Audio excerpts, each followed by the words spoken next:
সেই 10 পাউন্ডের কেক, যেটা আমি অনেক সাহস করে অর্ডার নিয়েছিলাম। তো আমার তারপরেও অনেক টেনশন হচ্ছিল, আসলে ভয় কাজ করছিল যে আমি আসলে এটা কমপ্লিট করে দিতে পারবো কি না। তাদের 4টার দিকে নেওয়ার কথা, জুম্মা দিনে। তো আমি ভাবছিলাম যে আসলে 4টার দিকে আমি কমপ্লিট করে দিতে পারবো। আবার এদিকে সাহস করে কেকগুলো বানাইতে নিলাম। বানাইতে বানাইতে রাত 10টা বাজলো। 10টা থেকে আবার ক্রিম কোট করতে নিলাম। ক্রিম কোট করতে করতে রাত 1:30টা বাজলো।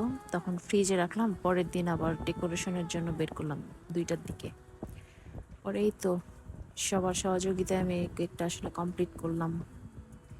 একা তো আর সম্ভব না। তো সব কিছু কমপ্লিট করার পরে 4:30টা বাজছিল, তাদের 4টার দিকে দেওয়ার কথা। তারপরে 4:30টার দিকে এসে ওরা নিয়ে গেল কেকটা অনেক সুন্দর করে। তারপরে আমি একটু স্বস্তি পাইলাম যে আলহামদুলিল্লাহ আমি এই কেকটা আসলে দিতে পেরেছি। এটাই, তো সব কিছুর জন্যই আলহামদুলিল্লাহ।